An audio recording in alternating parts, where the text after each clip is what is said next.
नमस्कार, कड़क के YouTube पेज पर आप सभी का स्वागत है। इस वक्त हम गुजरात के बड़ौदा शहर में मौजूद हैं और मैं जिस पंडाल में मौजूद हूं, यहां पे अभी प्रधानमंत्री मोदी ने C295 की जो मैन्युफैक्चरिंग फैसिलिटी है उसका शिलान्यास किया है। बाकायदा उनके साथ देश के डिफेंस मिनिस्टर राजनाथ सिंह मौजूद थे, गुजरात के मुख्यमंत्री भूपेंद्र पटेल थे, ज्योतिरादित्य सिंधिया मौजूद थे और तमाम और डिग्निटरीज थे। एक ये विशाल पंडाल यहाँ पर लगाया गया था। आप देख सकते हैं एक भव्य तरीके से टाटा एयरबस कंसोर्शियम जो कि इस फैसिलिटी को बड़ौदा में बना रही है, आज शिलान्यास किया गया है। 2026 तक पहला मिलिट्री ट्रांसपोर्ट एयरक्राफ्ट बड़ौदा में तैयार होगा जो कि इंडियन एयरफोर्स को सुपुर्द किया जाएगा। एक हिस्टोरिक डे है आज, क्योंकि अभी तक भारत में एयरक्राफ्ट्स नहीं बनते हैं। जो भी एयरक्राफ्ट होते हैं वो बाहर से मंगाए जाते हैं। ये पहला ऐसा मौका है जब Bharat make in India aircrafts बनाएगा। और आपको बता दें कि 96% इंडिजिनाइजेशन होगा इस एयरक्राफ्ट में। और सबसे महत्वपूर्ण ये बात है कि इससे जो लोकल इकोनॉमी है, जिसे कहते हैं, वो 360 डिग्री टर्न लेगी, क्योंकि जो छोटे MSMEs हैं, जो छोटी यूनिट्स हैं, उनको बाकायदा आउटसोर्स किया जाएगा, उनको कॉन्ट्रैक्ट दिया जाएगा कंपोनेंट्स का। और बताया ये भी जा रहा है कि न सिर्फ गुजरात के, बस आसपास की भी राज्यों की जो छोटी कंपनीज हैं उनको ठेके दिए जाएंगे। तो एक तरीके से लोकल लेवल पे रोजगार जनरेट होगा। हिस्टोरिक इसलिए क्योंकि भारत एयरक्राफ्ट बना रहा है और जो छोटे उद्योग हैं, जो कि बेचारे हमेशा, जिसे कहते हैं, हर सरकार उनको हाशिए पे रखती है, उनका योगदान होता है बट कोई सरकार उनकी सुनती नहीं है, तो उन छोटे उद्योगों को काफ़ी फायदा होगा। मेरे साथ एयरस्पेस में ये कंपनी है गार्डनर, उसके ओनर बिजनेस डेवलपर मेरे साथ यहाँ पे मौजूद है। आपका नाम सर? माय नेम इज किरण, आप यहाँ पे आज आए हैं। प्रधानमंत्री जी की सभा थी, C295 की मैन्युफैक्चरिंग यूनिट को सुपुर्द दिया गया गुजरात को। कैसा महसूस करते हो? कि आपको लग रहा है कि आपकी कंपनी को भी आगे चल के एयरबस का ठेका मिल सकता है, कॉन्ट्रैक्ट मिल सकता है? हाँ, हम ऑलरेडी एयरबस का कॉन्ट्रैक्ट मैन्युफैक्चरर है। हाँ। उसका सप्लायर काउंसिल पार्टनर मेंबर भी है। हाँ। मगर डिफेंस में हमारा ये पहला कदम है और ये भारत में और भी आगे प्राइवेटाइजेशन के और मोदी जी ने बताया कमर्शियल एयरक्राफ्ट का भी ये शुरुआत है, शुरुआत है। हाँ। तो 2031 तक इंडियन एयरफोर्स को डिलीवरी होगी और उसके बाद कमर्शियल एयरक्राफ्ट्स भी बनेंगे। शायद यही पहला स्टेप पड़ाव है, उसके बाद आगे हम कितना इम्पोर्टेंट है ये लोकल इंडस्ट्री के लिए, यहाँ लोकल इकोनॉमी के लिए कितना महत्वपूर्ण है ये मैन्युफैक्चरिंग यूनिट? बहुत होगा, क्योंकि हमारे पास टेक्नोलॉजी भी है और we have the resources as well. All we got to do is we had to place the right people, right customers in place. Government was always a stepping stone for the foreign companies to come in and invest in India. So now, because of stable government what we have, that's the reason more FDIs are happening in India, a lot of investment happening, a lot of growth opportunities there. Like what I feel is, if we are able to increase like 10 rupees of business for India, 10 people will get the job and 10 family will be fed.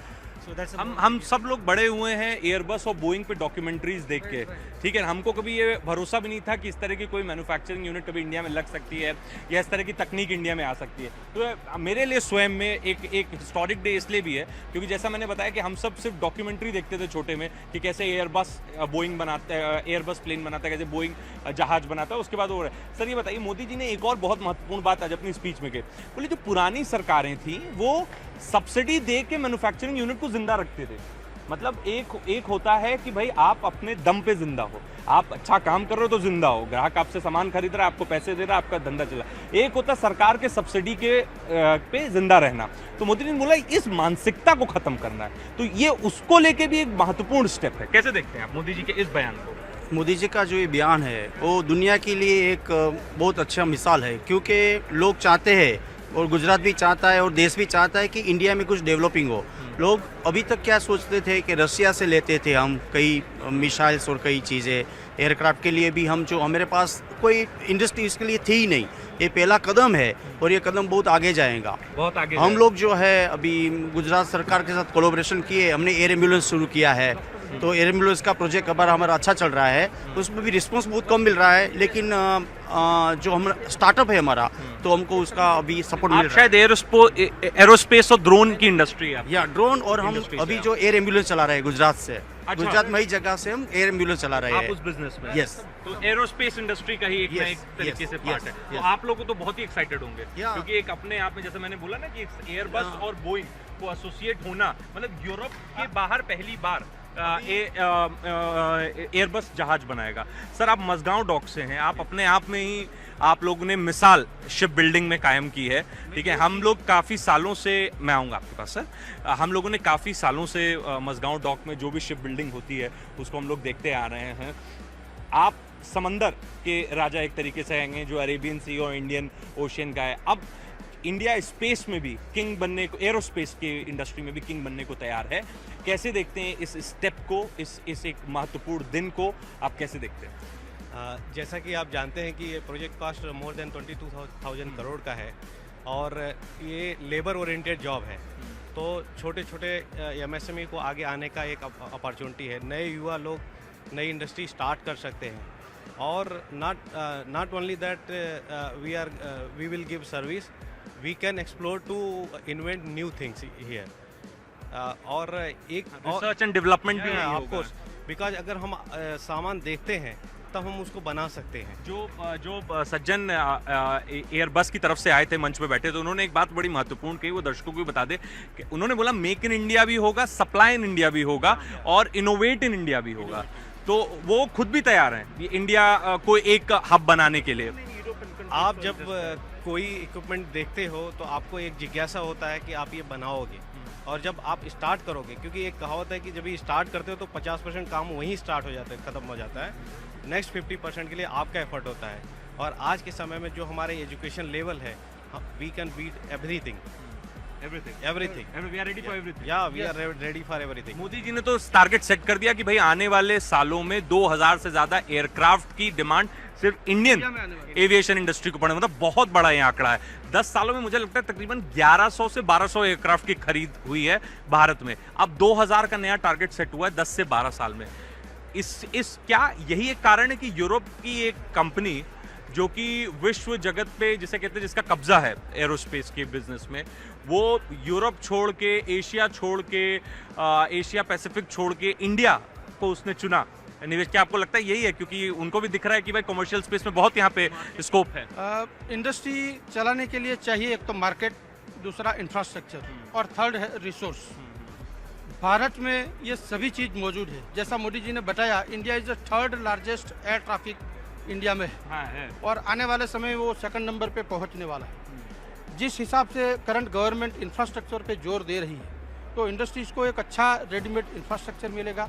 साथ में ही जो resources है, man power resource हो, technical resource हो, knowledge का resource हो, research and development हो, वो भी भारत एक ऐसा कॉम्पिटेंट कंट्री है कि उसमें सभी कुछ अवेलेबल है। आपने अब तक देखा होगा कि दुनिया की टॉप 10 कंपनीज में से 5 कंपनीज के CEO इंडियन ओरिजिन, तो ऐसे ही इंडियन ओरिजिन यहाँ पे भी है, तो they can also do wonders.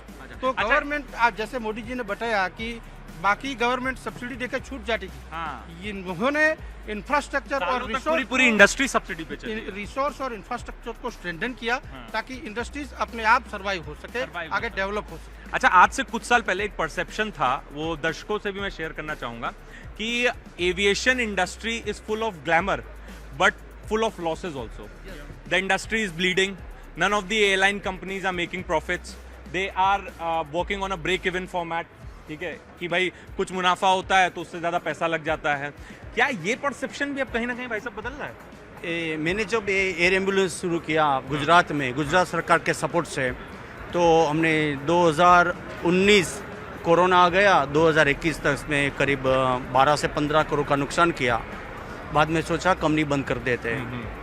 धीरे धीरे मिनिस्ट्री को मिलके थोड़ा रेट घटा के, अभी क्या है, 2-3 चीज़ बहुत इंपॉर्टेंट है इंडस्ट्रीज़ के लिए। जो एयरपोर्ट होता है, वहाँ पे जो स्पेस चाहिए, जो रेंटल स्पेस चाहिए, जो लगाने के लिए 10 मिनट्स 20 मिनट्स का जो चार्जेस होते हैं, वो इज़ वेरी हाई। तो उसी वजह से कई जो प्राइवेट जेट है वो लोग परचेज नहीं कर रहे हैं इंडिया में भी। यूरोप में जब मान लो यूरोप में या टर्मेट चार्जेस बहुत है। वहाँ पे कम है। मान लो कि मैं यूएसए में था तो वहाँ पे चार्जेस बहुत लो है। तो यहाँ पे मान लो गुजरात में मैं हरणी एयरपोर्ट पे रखूँगा राइट, तो मेरा जो डेली का चार्ज 2 से 2.5 लाख आएगा, तो जितना मेरा डेली का खर्चा भी नहीं निकल सकता है एक एज ए बिजनेसमैन। तो ये टू ऐड वन थिंग, हाँ जी, जस्ट इसमें एक ऐड करना चाहूँगा। हमारे सूरत के एक बहुत ही बड़े हीरा व्यापारी थे, he purchase he own charter plane and he has to park, उनको अपना प्लेन नासिक एयरपोर्ट पे पार्क करना पड़ता क्योंकि सूरत में उस समय एयरपोर्ट ही नहीं था। तो अभी ऐसा नहीं है, अभी हर एक छोटे बड़े शहर में मेरे पास भी काफ़ी व्यापारियों से ऐसी बातें सामने आई हैं कि बहुत पैसा देना पड़ जाता है, तो फिर वो कोई एक लोकल हैंगर हायर करते हैं। हाँ, परमिशन। हाँ, लेकिन क्या आपको लग रहा है कि एयरबस के आने के बाद, और मोदी जी ने बोला कि 2000 एयरक्राफ्ट की खरीदी होगी सिर्फ भारत में, क्या लग रहा है कि एक बार फिर से जो बूम है वो एविएशन सेक्टर में आ सकता है? क्योंकि अभी तक जिसने भी एविएशन सेक्टर में हाथ डाला है वो डूबा है, ठीक है ना, या डूबा है या डूब रहा है, ठीक है ना। तो क्या आपको लगता है कि इससे आने के बाद एक बूम मिलेगा इंडस्ट्री को, क्योंकि इतना बड़ा प्लेयर आ रहा है? मैं आपको सूरत का एग्जांपल देना चाहूँगा। सूरत में जब एयरपोर्ट स्टार्ट हुआ तब गिने चुने दिन के 100 पैसेंजर होते थे। आज एक महीने में ही 3 लाख पैसेंजर सूरत एयरपोर्ट से ट्रैवल करते हैं। 3 lakh passenger even first international travel भी वहाँ से जब स्टार्ट हुआ तो अभी सूरत से ही इतने इंटरनेशनल पैसेंजर्स मिल रहे हैं कि डायरेक्ट थाईलैंड, इंडोनेशिया, सब बड़ी बड़ी कंपनीज अपना डायरेक्ट चार्टर फ्लाइट सूरत से इंटरनेशनल एयरपोर्ट से उठा रही है। इंडिया की सबसे पॉजिटिव पॉइंट और सबसे अच्छी बात यह है कि इंडियन एविएशन इंडस्ट्रीज को पैसेंजर्स मिलेंगे, उनको मार्केट ढूंढने के लिए कहीं और जाने की जरूरत नहीं। अब हम तो देखा आपने किस प्रकार से बड़े उद्योगपति जो देश के हैं, नामी गिरामी उद्योगपति हैं, वो सब भी यहाँ मौजूद थे। करण अदानी मौजूद थे, नियोल टाटा मौजूद थे, लक्ष्मी निवास मित्तल थे, तमाम और उद्योगपति थे। पर जो व्यापारी हैं, जो इंडस्ट्रीज हैं जिनका सच में योगदान है, जैसे एरोस्पेस में गार्डनर काम कर रही है, सोलंकी साहब एयर एम्बुलेंस की इंडस्ट्री में काम कर रहे हैं, मसगांव डॉक का अपने आप सबको योगदान पता है, नेशन बिल्डिंग में, मैन्युफैक्चरिंग सेक्टर में है भाई साहब। तो ये जो छोटे व्यापारी हैं, इनका जो योगदान है वो किसी एक बड़े इंडस्ट्रियलिस्ट से कहीं ज़्यादा है, क्योंकि ये अपने लोकल लेवल पे बिजनेस देते हैं, सब कॉन्ट्रैक्ट करते हैं। तो जो इकोनॉमी रन करती है स्मूथली, उसमें इनका बहुत बहुत योगदान है। आप लोगों का साहब बहुत बहुत शुक्रिया देश नेशनल बिल्डिंग के लिए। हाँ जी, CNBC का थैंक यू अदा करता हूँ। मैं गुजरात का हूँ, बड़ौदा से हूँ। आपके माध्यम से मैं ये कहना चाहता हूँ कि एरोस्पेस इंडस्ट्री को कोई गवर्नमेंट सपोर्ट करे तो ये इंडस्ट्री बहुत आगे बढ़ सकती है, क्योंकि ये जो है मर्सिडीज और मारुति, ये फ़र्क है ये इंडस्ट्रीज में आप देख रहे हैं। आप देखिए ना, राकेश झुनझुनवाला साहब भी आए इस इंडस्ट्री में, अब एयरबस भी आ रहा है, तो कहीं ना कहीं जो सरकार है उसकी तरफ से एफर्ट्स दिए जा रहे हैं। बिल्कुल सर, ये सरकार तक भी पहुंचाएंगे और इंडस्ट्री तक भी आपकी रिक्वेस्ट पहुंचाएंगे। अगर आपको ये वीडियो हमारा पसंद आता है तो इस वीडियो को धन्यवाद करना चाहेंगे CNBC का आप। और मैं कहना चाहूँगा एक गुजराती होके कि गुजरात में सबसे ज़्यादा देखे जाने वाला टीवी चैनल अगर कोई है तो CNBC हमारा सिस्टर चैनल है। अगर आपको हमारा ये वीडियो पसंद आता है तो इस वीडियो को लाइक कीजिए और पेज को सब्सक्राइब कीजिए। हम इसी तरह गुजरात से ग्राउंड रिपोर्ट्स आपके लिए लाते रहेंगे। कैमरे के पीछे हैं प्रमोद कुमार, जो कि इस पूरे वीडियो को शूट कर रहे थे। मैं सिद्धांत मिश्रा बड़ौदा से आपके लिए रिपोर्ट लेके आ रहा था।